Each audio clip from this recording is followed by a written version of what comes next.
Sir నమస్తే అండి. మన పులివెందుల పులిగారు ఈ రోజు పులివెందులకు వెళ్ళడం జరిగింది. పులి వచ్చి చాలలో పడినట్టు కూడా నష్టపోయిన రైతులను పరామర్శిద్దామని చాలలోకి వెళ్ళాడు. చూశారు, అక్కడ పలకరించారు, బాగుంది. మళ్ళీ ఏదో ప్రజలకు మంచి చేస్తున్నట్టే ఉంటుంది అవి చూస్తే కూడా. అయితే మరి ఒక ఆమెను అడగగా ఒక మంచి చిక్కు ఎదురైంది, అంటే దాని ఏమంటారు అంటే ఒక ఇది ఎదురైంది అనుకోవచ్చు.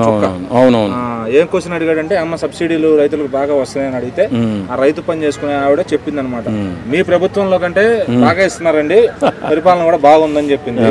మరి అది తన ఊర్లోనే ఆ మాట అంటే అసలు మామూలుగానే సీఎం ఎమ్మెల్యే అయిపోయాడు. మరి ఎమ్మెల్యే వాళ్ళ ఊర్లో అదే మాట ఎదురైతే ఎలా ఫీల్ అవుతాడు? అసలు ఫీల్ అవడు ఆయన మొహమ్మద్. ఇప్పుడు ఆయనకి సిగ్గు లేదండి వాస్తవంగా. ఎందుకంటే ఆయనకి అధికారం ఉన్నప్పుడు అతను అధికారం అసలు అవగాహన లేని అధికారం, అసలు ఎటువంటి అవగాహన లేదు పరిపాలన మీద. మన వాళ్ళు ఊహించి గెలిపించారు అతనికి. ఒక యువకుడు, యువరక్తం, రాజశేఖర రెడ్డి బిడ్డ, ఇతను నిబద్ధతో పనిచేస్తారనే ఆలోచనతో గెలిపించిన మాట వాస్తవమే. కానీ ఈయన ఏం చేశాడంటే, ఇది పరిపాలన ఇలా కాదని చెప్పేసి సంక్షేమం వైపు వెళ్ళిపోయి మొత్తం అభివృద్ధిని సర్వనాశనం చేసేసాడు. సర్వనాశనం చేసేసి అవగాహన లేని పరిపాలన అంటే అదే.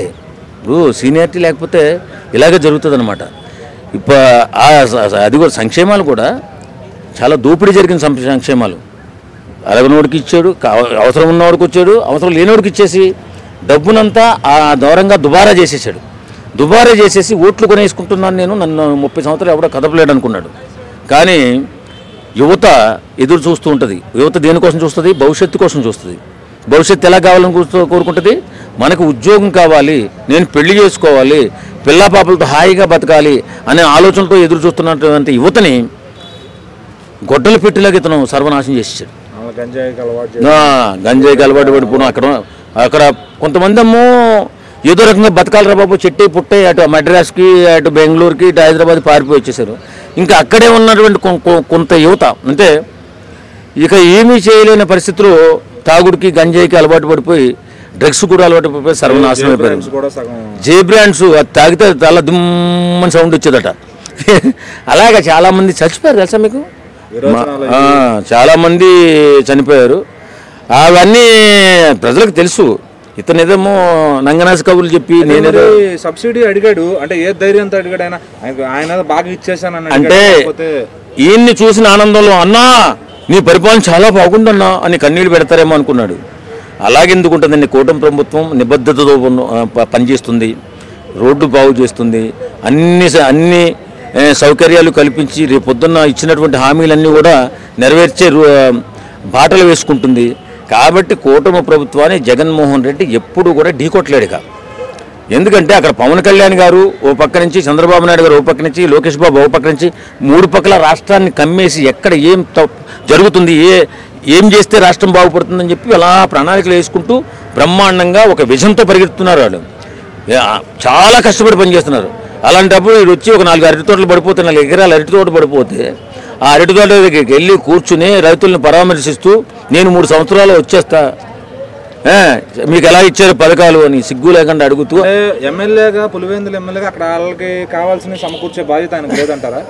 సరే సీఎం కాదనుకోండి, ఇప్పుడు అట్లీస్ట్ తన నియోజకవర్గ సమస్యలు కనీసం తీర్చేస్తే స్థాయిలో లేడండి అతనికి. అలాంటిది ఏమి ఉండదండి. ఇంటికి వచ్చి బటన్ నొక్కుతాడు, బటన్ నొక్కినప్పుడు బటన్ వేరే వాళ్ళు తీసేసుకున్నారు, ఇంక నొక్కడానికి ఉండదు. కాబట్టి ఇప్పుడు వచ్చాడండి, వచ్చి కనీసం ఒక రైతులు పడిపోయారు, మా పార్టీ తరఫున ఇంత సహకారం చేస్తున్నా, నా తరఫున ఇంత సహకారం చేస్తున్నా, పవన్ కళ్యాణ్ లాగా ఒక మాట అనలా పోడు చూడు. మొన్న కూడా మిర్చి ఆటకి వెళ్ళాడు, ఏదో మిర్చీలు కాస్త ఎండిపోయినాయి, పుచ్చిపోయినాయి అని చెప్పి. సో ఇదే మాదిరిగా సీఎం అవ్వకముందు ఇట్లా రైతుల దగ్గరికి, వాళ్ళ దగ్గరికి వెళ్తూనే తను అలా సీఎం గా ఎదిగాడు. మళ్ళీ అదే ప్రయత్నం చేస్తున్నాడు, జనాల్లోకి వెళ్ళి కాస్త ఏదో కలుపుకుందాము, మళ్ళీ పునర్నిర్మిద్దాము పార్టీని. నమ్మరండి. ఒకసారి అద్భుతమైన అవకాశం ఇచ్చిన తర్వాత, చెడగొట్టుకున్న తర్వాత ఇంకా అతను నమ్మరు. అంటే ఎవరన్నా సీఎం అయితే మినిమం 10 ఏళ్ళు ఉండాలని చూస్తారు. మరి ఈ వ్యక్తి ఎందుకు అలా అనుకోలేకపోయాడు? కనీసం 5 ఏళ్ళు కూడా భరించలేకపోయారు రాష్ట్ర ప్రజలు. ఎక్కడ ప్రజల్లోకి రాలేదు కదా, ప్రజా సమస్యలు తెలియవు. ఒకవేళ ప్రజల్లోకి రాకపోయినా పర్లేదు, ఎమ్మెల్యేలకి, మంత్రులకు అపాయింట్మెంట్ ఇస్తే ఈ సమస్యలు ఎలా ఉన్నాయి అయ్యా, మేము ఆ సమస్యలు తీర్చుకుంటే రేపు పొద్దున్న మేము గెలుస్తాం అని చెప్పుకోవడానికి దిక్కులేదు. ఏకఛత్రాధిపత్యం దేవుడైపోయాడు, భజన చేస్తున్నారు చుట్టూరు. వాళ్ళ సామాజిక వర్గం ఎక్కువ చేరేసింది. జగనన్న జగనన్న జగనన్న భజన చేస్తూ అతన్ని ఆ గోడ కట్టేసి అందులో పెట్టేశారు, సర్వనాశనం చేసేసారు.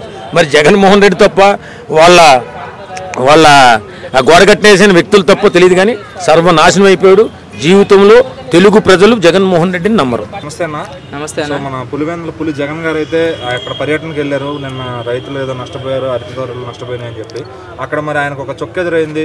ఏమ్మా ఎట్లా వస్తుంది సబ్సిడీ అని ఒక ఆమెను అడగగా ఆమె మొహం మీద చెప్పింది అనమాట, మీకన్నా బాగా ఇస్తున్నారు ఈ ప్రభుత్వం వాళ్ళు, మీకన్నా బాగా చేస్తున్నారని. దానికి అన్న రియాక్షన్ ఏంటి? అలాంటి మాటలు మాట్లాడితే ఆయన బాధపడ్డా జగన్ రెడ్డి గారు.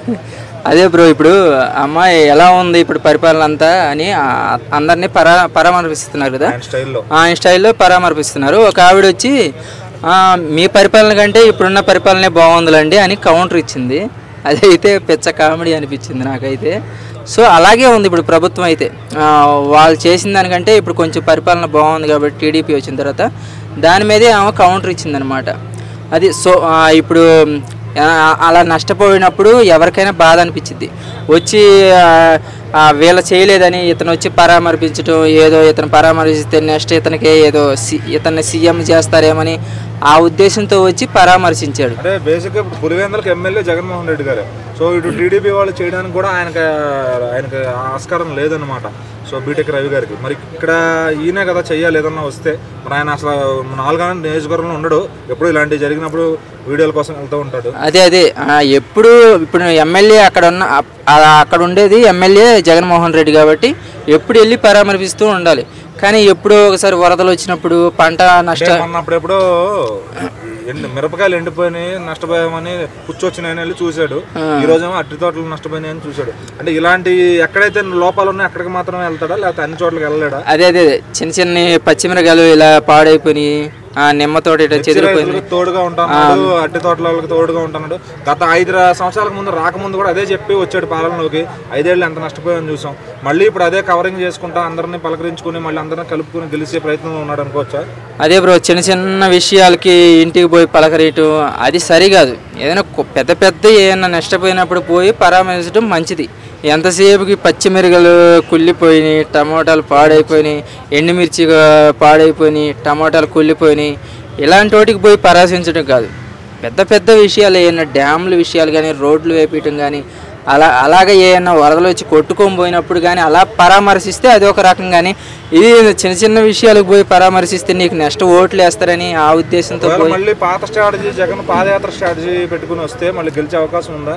అంటే జనాల్లోకి వెళ్ళి ఇట్లాంటివన్నీ ప్రతి ఊళ్ళో సమస్య చేసుకుంటా 5 ఏళ్ళు. అప్పుడు కొంచెం కుర్రోడు కాబట్టి ఏదో పరిగెత్తాడు, నడిచాడు. ఇప్పుడు అతని వల్ల కాదు. అప్పుడు ఏదో ఫస్ట్ టైం కాబట్టి కొంచెం అంత పాదయాత్ర చేసి ఆ కష్టానికి ఫలితం దక్కింది కాబట్టి సీఎం అయ్యారు. ఇప్పుడు కష్టం బ్రో. నమస్తే బ్రో. రోజన్న. సో పంట నష్టపోతే జగన్ గారు వచ్చి పరామర్శించారు. ఎక్కడ అంటే మన పులివెందుల్లో. అక్కడ ఒక క్వశ్చన్ అడిగారు, అంత సబ్సిడీ బాగానే వస్తుందంటే మీ ప్రభుత్వంలో కన్నా బాగానే వస్తుందండి అని ప్రజలు చెప్తున్నారు. మరి దానికి ఏంటి మరి అసలు? అంటే అంతకు ముందు ఇవ్వలేదా, ఇప్పుడు బాగా ఇస్తున్నారా, ఏంటి కథ? అంటే మా అన్న చేసిన పాలన బాగాలేదు, అందుగురించే ఈరోజు ప్రజల దగ్గరికి వచ్చిండు. ఏదో మరి అభిమానిస్తారా, ఏమంటారు, ఏంటిది, ఏం జరుగుతుంది ఇక్కడ అని వచ్చిండు. కాకపోతే తిప్పి ఆయనకే రిటర్న్ క్వశ్చన్ వేసి చూసినావా ప్రజలు, మా అన్న గుండె తట్టుకోలేకపోయింది. సో నేను ఇంత చేసిన గీట నన్ను ప్రజలు గుర్తిస్తలేరు ఈరోజు నన్ను అని అనుకున్నాడు. ప్రజలు అప్పుడు కంటే ఇప్పుడు చాలా బాగున్నారని భావిస్తున్నాం. అక్కడ ప్రజలు ఇప్పుడు బాగున్నారు. అప్పుడు బాధపడతాడు. మరి అదే బాధ అవుతుంది కదా అన్నకి, బాధ అవుతుంది కాబట్టి ఏం చెప్పలేకపోతున్నా, అందు గురించి వెళ్ళిపోయింది. ఈరోజు పంట నష్టం కాడనన్నా నన్ను గుర్తిస్తారేమో ప్రజలని వచ్చింది, కానీ గుర్తియలే ప్రజలు ఎవరు. ఆయన చేసిన పాలన బాగాలేదు. ఎండ ఎక్కువ మిర్చీలు ఎండిపోతే జగన్ వస్తాడు, వర్షం పడి పొలాలు తడిసిపోతే జగన్ వస్తాడు తప్ప జనాలు కష్టాల్లో ఉంటే జగన్ రాడు. ఎందుకు వస్తాడు? జగన్ కష్టాల్లో ఉన్నప్పుడు మేము ఏసీ వేసుకొని ఇంట్లో పండుకుంటాం అంతే. ఏదో ఇప్పుడు వచ్చి నా పార్టీ లేస్తుందో లేదో అన్నట్లు వచ్చి ప్రజల్లో అవకాశం అన్న అసెంబ్లీలో అవకాశం ఇవ్వలేదు, ప్రజల్లోనన్నా మాట్లాడే అవకాశం ఉంటుందేమో అని వచ్చిండు. కాకపోతే వాళ్ళకిట తిప్పికొట్టింది, నీ పాలన బాగాలేదు మాకు, ఇప్పుడున్న చంద్రబాబు నాయుడు పాలన చాలా బాగుంది. ఆయన ఎప్పటికైనా ఇప్పుడు కాకపోయినా ఎప్పటికైనా ప్రజల్లో ఉండే వ్యక్తి, ప్రజలకు ఏ సంక్షేమాలు కావాలో ఏవైతే అవసరం ఉన్నాయో అవి ఇచ్చే వ్యక్తి మన చంద్రబాబు నాయుడు గారు. అందుగురించి ఈరోజు చంద్రబాబు నాయుడు గారిని గెలిపించుకున్నారు. జగన్ అన్న ఏం చేయట్లేడు. ఇప్పుడు ఇప్పుడు ఏంటంటే పార్టీ ఓడిపోయింది, అసలు సొంత ఊర్లో గిట నన్ను గుర్తియట్లేరు, అసెంబ్లీలో గిట గుర్తియలేదు నన్ను, అసలు రాష్ట్రంలో పట్టించుకునే నాదులే లేడు కదా. అసెంబ్లీలో కానీ రాష్ట్రంలో కానీ కేంద్ర ప్రభుత్వంలో కానీ ఎవరు పట్టించుకునే నాదులు లేడు. అందుకు రాజకీయాలు అవసరం అంటారు లేదు. అసలు పార్టీ మళ్ళీ గెలిచి వస్తుందా లేదా అనే ఓపు గిట లేదన్న. అసలు ప్రజల్లో నుంచి వెళ్ళిపోయిండు జగన్మోహన్ రెడ్డి గారు. కేంద్ర ప్రభుత్వంతో చాలా గట్టిగా ఉన్నారు లోకేష్ గారు, పవన్ కళ్యాణ్ అన్న, చంద్రబాబు నాయుడు చాలా గట్టిగా ఉన్నారు. కేంద్ర ప్రభుత్వంతో చాలా క్లోజ్గా ఉన్న వ్యక్తులు వీళ్ళు. అందుగురించే నా పార్టీ గెలిచి వచ్చే అవకాశం కనపడట్లేదు, జగన్ అన్న మళ్ళీ వచ్చే అవకాశం కనపడట్లేదు. కేంద్ర ప్రభుత్వంతో మోడీ గారితో మాట్లాడిన గిట, ఈయన వెళ్ళి బతిమలాడిన గిట పార్టీ మళ్ళీ వచ్చే అవకాశాలు అయితే కనపడట్లేవు ఇక్కడ. సో అది నమస్తే. సో నిన్న పులివెందులకు వెళ్ళడం జరిగింది అక్కడ. ఎందుకంటే వర్షాలకి పంట నష్టం అనేది ప్రతి జిల్లాలో జరుగుతూ ఉంటుంది. ఆయనకి ఏ సీఎం కూడా ఎవరు ఏం చేయలేరు, దానికి ఏమన్నా రాయితీ లేయడం తప్ప. అయితే ఇక్కడ ఒక మహిళని అడిగినప్పుడు సబ్సిడీ అంత బాగా ఇస్తున్నారంటే మీ ప్రభుత్వంలో కన్నా బాగా ఇస్తున్నారని జగన్ గారికి చెప్పింది ఆవిడ. సో మరి దానికి ఏమంటారు, ఆయన ఫీల్ అవడా? ఫీల్ అయ్యేది ఏముందన్న, కరెక్ట్ చేస్తే కరెక్టే కదా. ఇప్పుడు గత ప్రభుత్వం కంటే కూడా ఇప్పుడు మాకు వచ్చే సబ్సిడీలు ఎక్కువ ఉన్నాయని ఒక సాటి మధ్యతరగతి మహిళనే చెప్పినప్పుడు అది నిజమే కదన్న. ప్రభుత్వం బాగుంటుంది. ఇప్పుడు అంటే జగన్ మంచి చేయలేడని కాదు, జగన్ కింద ఉండే వాళ్ళ పార్టీ ఎమ్మెల్యేలు ప్రజల్లో కలిసి వాళ్ళ సమస్యలు ఏంది అని అడగకపోవడం మేజర్గా హెవీ ఎఫెక్ట్ అది. ఇప్పుడు అదే పవన్ కళ్యాణ్ అయితే అందరూ ప్రజల్లోకి పోవడము, ప్రజల్లో ఉండడము, ప్రజల గురించి తెలుసుకోవడము, వాళ్ళ సమస్యలు ఏందని తెలుసుకోవడము చేసింది కాబట్టి ఆ మహిళ అనడం అయితే కరెక్టే. కానీ పాపం పులివెందులలో తన నియోజకవర్గంలోనే అట్లా అనడం అయితే బాధాకరమైన విషయమేనా. అంటే అసలు ఇలాంటికి అంటే ఇప్పుడు ఎండకి మిరపకాయలు ఎండిపోతున్నాయంటే వెళ్తాడు, వర్షానికి పొలం తడిసిపోతుందంటే వెళ్తాడు. అలాంటప్పుడు తప్ప ప్రజల సమస్యలు ఉన్నారంటే ఎప్పుడు వెళ్ళడం ఎందుకు అన్న? మెయిన్ థింగ్ ఇది జగన్ చేతులు ఉండదు, లేకపోతే ఇట్లు పవన్ కళ్యాణ్ చేతులు ఉండదు, అంటే దేవుని చేతులు ఉంటుంది. అది వాతావరణం సూచించి అట్లా అయిపోయింది. కానీ మిగతా టైంలో ఎందుకు పోవట్లేదు అంటే తను మంచి చేసింటే పోతాడన్న. ఇప్పుడు అదే పవన్ కళ్యాణ్ ఎనీ టైం పోమని నెక్స్ట్ 5 సంవత్సరాల తర్వాత అయినా ఎక్కడికైనా పోగలుగుతాడు. అది. నమస్తే అన్న. నమస్కారం. పులివెందులు జగన్ గారు అయితే పరామర్శ కోసం పులివెందులకు వెళ్ళారు. అరటి తోటలు అలాగే కొన్ని పంటలు నష్టపోయాయని చెప్పి. మరి అక్కడికి వెళ్ళినప్పుడు ఆయన ఒక క్వశ్చన్ అడిగాడు, ఆయనకు చొక్కు ఎదురైంది. ఏమా సబ్సిడీలు అన్ని బాగా ఇస్తున్నారు, ప్రభుత్వం పాలన బాగుందని అడిగితే మీకన్నా బాగుందండి అని ఆవిడ బదులిచ్చింది. ఇంకా దాంతో ఆయన షాక్. అంటే మరి ఏం ప్రూవ్ చేద్దామని వెళ్ళినట్టు ఆయనకి తట్టుకోగలిగాడు ఆ సమాధానం విని. ఆ సమాధానం తట్టుకోగలిగాడంటే నేను ఒక విషయం చెప్తానండి. ప్రతి మనిషికి ఒక ఛాన్స్ ఇస్తారు, దేవుడైనా మనుషులైనా ఛాన్స్ ఇస్తాడు. ఇప్పుడు పార్టీలో ఉన్నప్పుడు మన కరెక్ట్గా పని చేయనప్పుడు ఇప్పుడు వెళ్ళి పలకరిస్తే ఇప్పుడు ఆ పాలన బాగుంది, ఈ పాలన బాగుంది అంటే ఆ పాలన బాగుంది అంటారు. సో ఛాన్స్ ఉన్నప్పుడు వినియోగించుకోలేదు, అలా రివర్స్ అయిపోతుంది. వర్క్ చేయకపోతే రివర్స్ అలాగనే అంటారు ఎవరైనా సరే. అంటే ఇట్లా చేసే అంతగా 5 ఏళ్ల ముందు ఇట్లా అందరిని పలకరించే ప్రభుత్వంలోకి వచ్చాడు, నేను న్యాయం చేస్తాను. స్టార్టింగ్ ఉన్నది ఎండింగ్ ఉన్నదండి. అదే చేస్తా అని చెప్పి మోసం చేసి అట్లా పైకి వచ్చాడు ఆయన. ఓకే, సీఎం అయ్యాడు. మరి 5 ఏళ్ళు ఆయన చేసింది ఏంటి? ఇంకా రైతులు అలాగే కష్టంలో ఎందుకు ఉన్నారు? 5 ఏళ్ళు సరిపోలేదు ఆయనకి. ఆయన పాలన ఆయనకి ఎలా చేసాడో ఆయనకే తెలియాలి. సో నేను ఇప్పుడు చెప్పేది ఈ పాలన గురించి మాత్రం. ఇప్పుడు వచ్చిన రాజకీయం, ఇప్పుడు కొత్తగా వచ్చిన రాజకీయం టీడీపీ అనేది వచ్చేసి వాళ్ళ వర్క్ గురించి చెప్పనవసరం. ఎందుకంటే వాళ్ళు ఆల్రెడీ ఎన్నో బాధ్యతలన్నీ స్వీకరించారు. మళ్ళీ పవన్ కళ్యాణ్ వచ్చేసి జనసేన పార్టీ వాళ్ళు ఫస్ట్ టైం ఛాన్స్ వచ్చింది. ఆ ఛాన్స్ను కూడా నాకు తెలిసింది ఏంటంటే కొత్తగా వచ్చిన వాళ్ళు అసలుకి పని చేస్తారా లేదన్నట్టు నాకు అనిపించలే. కొత్తగా వచ్చినా కూడా ఎంతో ఎక్స్పీరియన్స్ ఉన్నట్టు చేస్తున్నారు. అంత మంచి పార్టీ జనసేన పార్టీ. సో నిజాయితీ అయిన పార్టీ, ఏదైనా ముక్కుసూటిగా ధైర్యంగా వెళ్ళే పార్టీ.